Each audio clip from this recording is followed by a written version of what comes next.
দুর্ঘটনায় সাবেক প্রধানমন্ত্রী শেখ হাসিনার মৃত্যু হয়েছে। বুধবার সকালে এই দুর্ঘটনা ঘটে, এতে আরও 19 জন আহত হয়েছে। পুলিশ জানায় নিহতদের মধ্যে 3 নারী, 1 শিশু রয়েছে। লখনৌ আগ্রা এক্সপ্রেসওয়েতে বিহার থেকে দিল্লিগামী একটি দ্বিতল বাসের সাথে একটি লরির সংঘর্ষে এই দুর্ঘটনা ঘটে।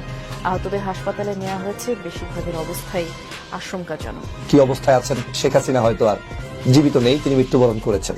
ইন্না লিল্লাহি ওয়া ইন্না ইলাইহি রাজিউন। আওয়ামী লীগের সভাপতি শেখ হাসিনা কিছুক্ষণ আগে মারা গেছেন।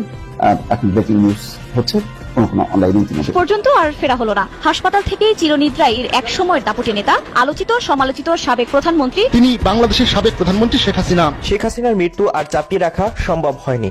দল আওয়ামী লীগের চক্রান্ত ছিল শেখ হাসিনা 5 দিন আগে মারা গেলেও সেটি ধামাচাপা দিয়ে নেতাকর্মীদেরকে চাঙ্গা রাখবে। কিন্তু এবার বেরিয়ে আসলো চাঞ্চল্যকর তথ্য।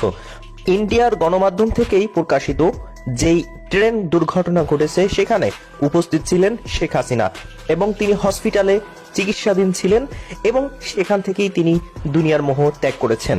এবং যে কনফারেন্সে শেখ হাসিনাকে যুক্ত হওয়ার আহ্বান জানানো হয়েছিল সেটি আগেই রেকর্ড করা ছিল এবং সেই কনফারেন্সে পূর্বে রেকর্ড করা ভিডিওটি প্লে করে শেখ হাসিনার জীবিত থাকার বিষয়টি নিশ্চিত করেছিলেন। কিন্তু ইতিমধ্যে সেটি যে পূর্বের রেকর্ড করা ছিল সেটি প্রকাশ পেয়েছে। এবার শেখ হাসিনার মৃত্যু নিয়ে চাঞ্চল্যকর যে তথ্যগুলো রয়েছে সেগুলো এক এক করে